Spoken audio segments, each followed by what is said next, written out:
Hello everyone. In this video we look at the important inorganic mixtures, because quite often we will see that in competitive examinations like NEET or JEE they do give straight questions on what is the composition of this particular mixture, and lot of students know, they feel that if they would have known the composition, then they would have just easily got the marks, because these will be sort of memory based questions. So in this video what we will do is we will attempt to cover comprehensively all the important mixtures that we will cover in the +1 +2 syllabus. We will start with the first one, ammonal. So ammonal is a mixture of ammonium nitrate. So ammonium nitrate is a basic constituent of lot of these explosives. So ammonium nitrate with aluminum powder, that mixture will be called as ammonal, and it is used as an explosive. There is one more mixture which will be T-ammonal. So T-ammonal is a mixture where we have ammonium nitrate, aluminum powder, along with that we also have trinitrotoluene, TNT. So T-ammonal is used in the making of hand grenades and shells. We have one more explosive mixture, that is mixture of just the ammonium nitrate and TNT. So ammonium nitrate 80% and TNT, trinitrotoluene 20%. The name of the mixture is amatol. So amatol is a mixture of ammonium nitrate and then TNT. This is also used as an explosive. Then we have aqua regia. So aqua regia is a 1:3 mixture of concentrated HNO3 and concentrated HCl. So this is used in refining processes like gold refining, and also generally for the cleaning of glassware, etc. Bordax. So bordax is a mixture of the copper sulfate and lime, and this is used to kill molds and fungi in plants. Black ash is an impure form of sodium carbonate that is produced in the Leblanc process. So Leblanc process is a process for the manufacturing of sodium carbonate, and black ash is a mixture of sodium carbonate with calcium sulfide. Next we have an important reagent mixture that is useful in the organic chemistry, that is Benedict solution. So Benedict solution is used for the detection of aliphatic aldehydes and reducing sugars. So what is Benedict solution? It's an aqueous solution of copper sulfate and sodium citrate, and this is present in an alkaline solution, and the sodium carbonate dissolved in the water, right, it will be able to produce sodium hydroxide that will provide the alkaline nature. So the Benedict solution positive test will be given for the aliphatic aldehydes and reducing sugars. So positive test would mean that the color change is going to happen from the blue color to the brick red as a result of the precipitate. Then we have baking powder. So not to confuse between baking powder and baking soda. So baking soda is sodium hydrogen carbonate or NaHCO3, but baking powder is a commercial variety of the substance that is used for the cooking of food materials. So as you can see in the diagram over here, so the baking powder is a mixture of sodium hydrogen carbonate and sodium potassium tartarate. So it's a mixture of sodium hydrogen carbonate and sodium potassium tartarate. That is what is the baking powder. Then we have carbon oil. So that is used for the treatment of burns. So carbon oil is a mixture of vegetable oil with lime water. So carbon oil is a mixture of vegetable oil with the lime water. Then we have carbogen. So carbogen is used for the artificial respiration. So it's a mixture of 90 to 95% oxygen and 5 to 10% CO2. So carbogen is a mixture of in that sense carbon dioxide 5 to 10% and oxygen majority 90 to 95%. Then we have coal gas. So coal gas mainly contains hydrogen 47%, methane 32% and carbon monoxide 7%. So coal gas main constituents are hydrogen, methane. So hydrogen is 47%, methane is 32%, and we also have around 7% of carbon monoxide. and the coal gas is used for producing the reducing atmosphere in the metallurgical operations. So reducing atmosphere would mean that the oxidation should be prevented, because there is a hydrogen gas, right? It will always lead to what? Removal of hydrogen and methane. Both can act as reducing agents by removing the oxygen. That's how they will be able to produce the reducing atmosphere. Then we have euchlorine. So euchlorine is an yellow or greenish yellow gas. It's a mixture of Cl2 and ClO2. So euchlorine is a mixture of Cl2 and then ClO2. Then we have fusion mixture, that is often used in the organic qualitative analysis. So when we prepare a mixture of any organic substrate, we use sodium carbonate and potassium carbonate. So this will be helpful in preparing the fusion mixture, and qualitative analysis will be performed on the fusion mixture. So the fusion mixture will be consisting of the sodium carbonate and then potassium carbonate. Typically we will talk about the salts of sodium and potassium, but we look at the sodium carbonate and then potassium carbonate mixture as the fusion mixture. Then we have freezing mixture. So freezing mixture is used to reduce the freezing temperature. It's a mixture of sodium chloride with ice. So here the sodium chloride is a non-volatile solute, and we'll study in colligative properties that if we are adding a non-volatile solute to a solvent, then the freezing point will be depressed. That's why the freezing point of this particular mixture will be less than that of the 0 degrees. Normally for the ice the freezing temperature is 0, but for the freezing mixture it will be less than 0. Then we have another important solution, that is the Fehling solution. So Fehling solution is the one that is used again for detecting the aldehydes. So what is this Fehling solution? Fehling solution is formed by mixing the Fehling's A. So Fehling's A is a deep blue aqueous copper sulfate solution, and Fehling's B, which is a colorless solution of aqueous potassium sodium tartarate. So potassium sodium tartrate is also called as what? Rochelle salt. So the Fehling's A and Fehling B, if we mix them in the alkaline medium, so alkaline medium is generally achieved by having strong sodium hydroxide or potassium hydroxide present in that solution. So the Fehling solution, if there is an aldehyde, right, the deep blue color of the copper 2 sulfate will be reduced to or the change to red precipitate, and the red precipitate is because of the insoluble copper oxide. So the positive test for the detection of aldehydes based upon the Fehling solution will be, we will see that the color change is going to happen from blue to the red precipitate. We can see in the diagram over here. So we have the blue colored solution, and the red precipitate that we are having is what? Copper oxide. Sometimes, you know, based upon the qualitative analysis, you can even expect questions on what is the precipitate being formed, etc. So here in case of the Fehling's positive test, the red precipitate is because of the copper oxide. Then we have Fenton reagent. So Fenton reagent is used as a catalyst to oxidize the contaminants or the wastewaters. So Fenton reagent is a mixture of hydrogen peroxide H2O2 with few drops of ferric chloride FeCl3. That is what is the Fenton reagent. Then we have gunpowder. It's also used as an explosive. It's a mixture of potassium nitrate around 75% and sulfur 12% and charcoal 13%. Then we have granite, which is a variety of marble. So it consists of mica, rock and clay and sand.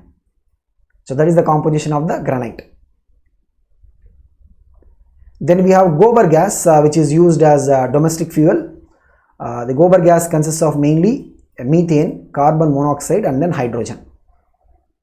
So it's used as, so we have gobar gas plants that are fueled by the domestic waste or agricultural waste, and the main composition of the gobar gas will be methane, carbon monoxide and then hydrogen gas. Then we have ignition mixture, that is often used in the aluminothermite process. It's an metal extraction step. So ignition mixture contains BaO2, barium peroxide, magnesium and then aluminum. So the composition of ignition mixture is barium peroxide, BaO2, magnesium and then aluminum. Then we have Lucas reagent. So Lucas reagent is used for distinguishing between the different types of alcohols. We will see a different observation in case of the primary alcohols, a different observation in case of secondary alcohols, a different observation in the case of the tertiary alcohols. So Lucas reagent is concentrated HCl with anhydrous zinc chloride, ZnCl2. So Lucas reagent with primary alcohols, we will not see any visible reaction happening at room temperature conditions, and it will form oily layer only on heating. So if you have the primary alcohols like 1-pentanol, we will not see any visible change at room temperature conditions. But if it is a secondary alcohol like 2-pentanol, what we will see is that there will be an oily layer formed within a time of 3 to 5 minutes. If you have a tertiary alcohol like 2-methyl 2-butanol, then we will see that an oily layer is going to be formed immediately. So that is how we can distinguish between the three types of alcohols. So Lucas reagent is used for distinguishing between the different types of alcohols. Then we have lithopone. So lithopone is a mixture of zinc sulfide and barium sulfate. So lithopone is used as a white paint. So lithopone is zinc sulfide, ZnS, and then barium sulfate mixture. Then we have Lindlar's catalyst that is used in the hydrogenation of alkynes. So we can see the alkyne here is getting hydrogenated to produce alkene. And Lindlar's catalyst, because it is a solid catalyst, so Lindlar's catalyst is palladium deposited on the calcium carbonate. It's a solid state catalyst and is then poisoned. So poison will reduce the activity of the catalyst, poisoned with various forms of lead and sulfur. So typically sulfur and lead are used to poison the Lindlar's catalyst. So the product of the hydrogenation using Lindlar's catalyst will be a cis type of alkene. So we can see the alkene that we are forming here is what it will be, a cis type of alkene, because both the hydrogens, being the solid catalyst, right, both the hydrogens will be added from the same side of the triple bond. So hence we are going to get an cis alkene as a final product. Then we have mortar. So mortar is a mixture of slaked lime and sand in water. So it's a 1:3 mixture of slaked lime and sand in water. That's what we call as mortar. Then we have Molish reagent. So Molish reagent is a mixture of alpha naphthanol or the A-naphthol in ethanolic solution, and the Molish reagent is used for detecting of the carbohydrates.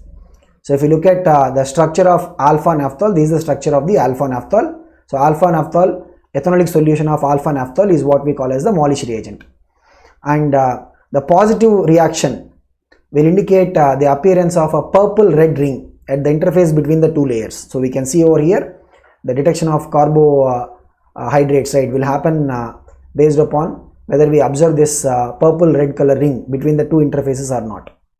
So Molish reagent is ethanolic solution of alpha naphthol. Alpha naphthol can be sometimes also called as 1-naphthol. So alpha naphthol can be also called as what? 1-naphthol. Then we have milk of magnesia. So milk of magnesia is used as an antacid. It's a very popular antacid. So it's nothing but an aqueous solution of suspended magnesium hydroxide. So it's an aqueous suspension of magnesium hydroxide, and being an alkali, this will be able to neutralize the extra acids present in the stomach. The acidity is because of the extra acid concentration in stomach, and that will be neutralized by the use of the antacids. So milk of magnesia is a very common example of the antacid. It is nothing but aqueous suspension of magnesium hydroxide. Then we have methylated spirit.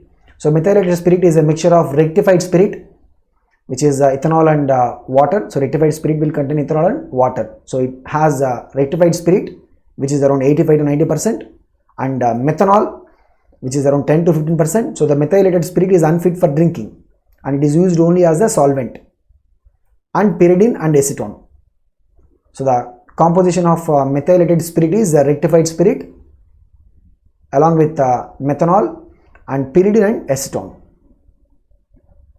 Then we have matte. So matte is formed during the extraction of copper. It's a mixture of copper sulfide and FeS. So Cu2S and FeS, this mixture is what we call as the matte. Then we have a group of these mixtures. All of them are used as fertilizers. starting with nitrophos. So nitrophos is calcium dihydrogen phosphate, CaH2PO4 twice plus calcium nitrate. So nitrophos is calcium dihydrogen phosphate plus calcium nitrate. Then nitrolim. Nitrolim contains CaCN2 and graphite. Then nitrochalk. Nitrochalk contains ammonium nitrate and calcium carbonate. So all these are used as fertilizers. Then we have another important reagent, Nessler's reagent. So Nessler's reagent is used for the detection of ammonium ions. So it's a solution of K2HgI4 with KOH.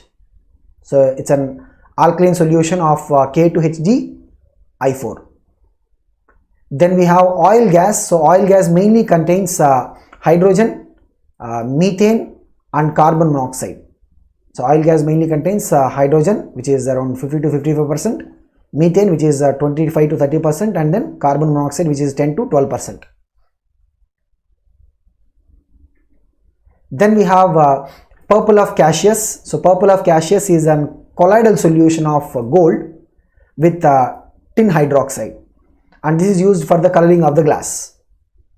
So purple of Cassius is a colloidal solution of gold with tin hydroxide. Then we have producer gas, which mainly contains nitrogen and carbon monoxide. Producer gas mainly contains nitrogen and carbon monoxide. Nitrogen around 52 to 55% and carbon monoxide around 22 to 30%. Then power alcohol is a motor fuel. It's a mixture of petrol with ethanol. So it's a 4:1 mixture of petrol with ethanol and a small amount of benzene. So this is used as a motor fuel. Then already we talked about it, rectified spirit. So rectified spirit is used in the making of the methylated spirit. So rectified spirit is nothing but it's a aqueous solution of ethanol. The ethanol content is 95.87% and water will be 4.13%. Then we have superphosphate of lime. It's a very popular fertilizer. It's calcium dihydrogen phosphate and calcium sulfate. So superphosphate of lime is calcium dihydrogen phosphate and calcium sulfate. Then we have sublimated white lead. Sublimated white lead, it's a mixture of lead oxide, lead sulfate and then zinc oxide, PbO, PbSO4 and then ZnO. And this is also used as white paint. Then we have Sorel cement. So Sorel cement, it's a substitute for the tiles. It's a mixture of magnesium oxide and magnesium chloride, MgO and MgCl2. That is what is the Sorel cement. Then we have soda lime. So soda lime is used in the decarboxylation reaction. Decarboxylation of carboxylic acids will produce an alkane with one carbon atom less. So it is manufactured by adding sodium hydroxide solution to solid calcium oxide. So NaOH plus CaO mixture is what will be the soda lime, and this is used in the decarboxylation reaction. Then we have soda bleach. It's used for the bleaching of fabrics. Soda bleach contains Na2O2, sodium peroxide and then HCl. Soda bleach contains sodium peroxide and then HCl. Then we have Schweitzer reagent. So Schweitzer reagent is used in the manufacture of artificial silk. It is nothing but CuNH3 4 times SO4. It's a coordination complex where we have the Cu2 plus ions which are attached to 4 ammonia ligands. Then we have Schiff's reagent. There is another reagent used for the qualitative analysis of the aldehydes. So Schiff's reagent, there are different forms of the reagent, but we can look at it as para-rosanidin, which is treated with sulfurous acid. So this will be a Schiff reagent where if you look at the structure of the decolorized Schiff reagent, this will be the structure of the decolorized Schiff reagent. And when a sample is added, right, if the sample contains aldehyde, then what we'll observe is there is going to be a characteristic magneta color that will be developed. So for example, if you use the Schiff's reagent with acetaldehyde, then we are going to get a pink color. So the decolorized Schiff's reagent will be able to produce the characteristic magenta color depending upon the aldehyde. So this is also another quality to test for the detection of aldehydes. Then we have Thomas lag. So Thomas lag is used in fertilizers. It's a mixture of calcium phosphate and calcium silicate. So Ca3PO4 twice and then CaSiO3. That is what is the Thomas lag. Then tincture of iodine. I think couple of previous years this substance has featured. So tincture of iodine, it's used as a very popular antiseptic. It's a mixture of I2, Ki and ethanol along with water. So tincture of iodine contains what? I2, Ki, ethanol and then water. So most of these antiseptics, they do contain ethanol. Then we have thermite mixture. So thermite mixture is the mixture that is used in the extraction of the metals. So it's a mixture of aluminum powder with a metal oxide. Typically we'll have the iron oxide. So this is used in the metallurgical processes. Then we have water gas. So water gas mainly contains H2 and CO. So water gas contains H2 and CO. So around 51% H2 and then 41% CO. So these are some of the compounds that we wanted to cover.